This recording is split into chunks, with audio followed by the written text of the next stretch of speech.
Hi guys, today I'm going to talk about my intern task in Sparks Foundation as a data science and business analytics intern.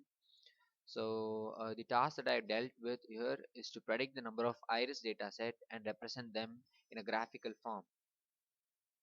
So these are the following steps that I need to follow to finish the task. So first we have to import the libraries. Second, we have to tabulate those iris datasets.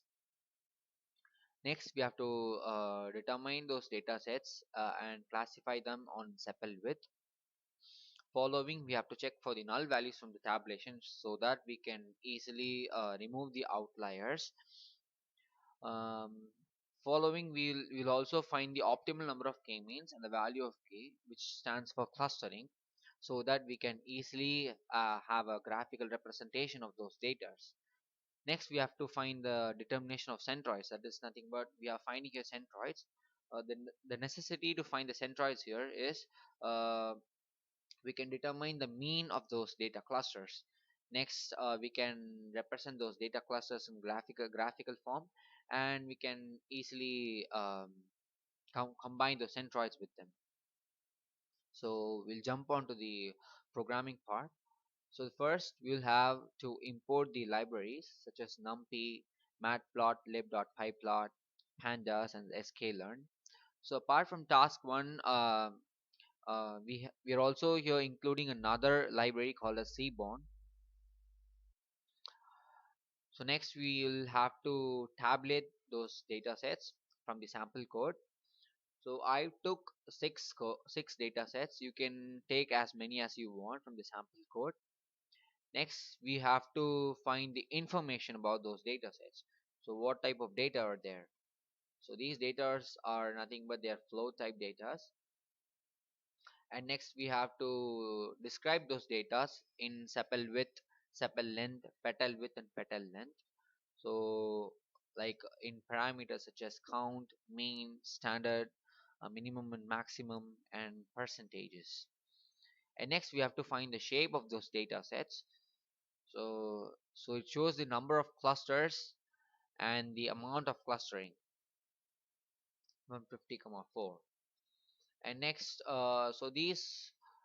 using these data sets, we can also find the null values in the columns. So this is the main concept of the Seaborn library.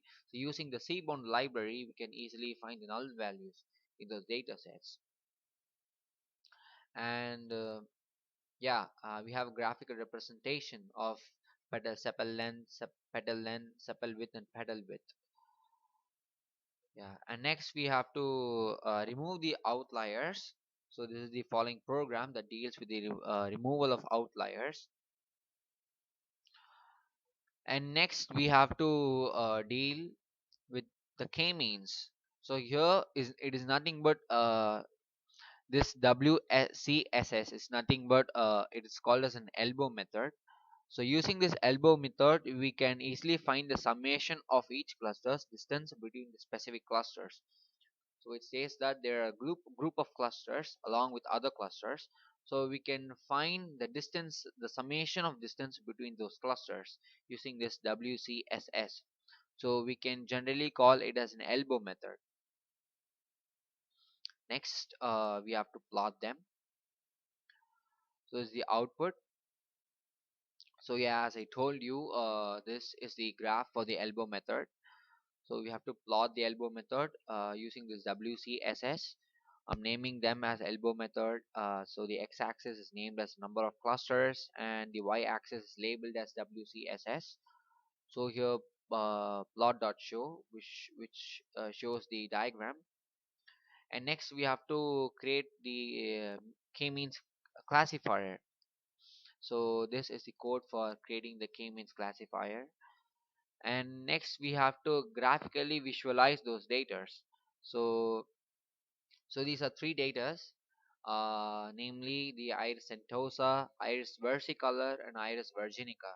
So iris centosa in blue color, and iris versicolor in green, and iris virginica in yellow. And next we have to find the centroids of those clusters. The main concept of finding the centroids of these clusters is to find the mean between the datas. So this is the centroids, the clusters. So as I've mentioned here, I've marked it as red. And next we have to combine the graph of clusters and the centroids. So the topmost part of the program contains the code for clusters, and the bottom contains the centroids.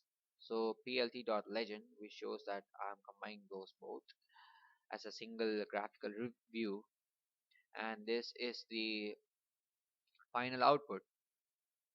So yeah, thank you.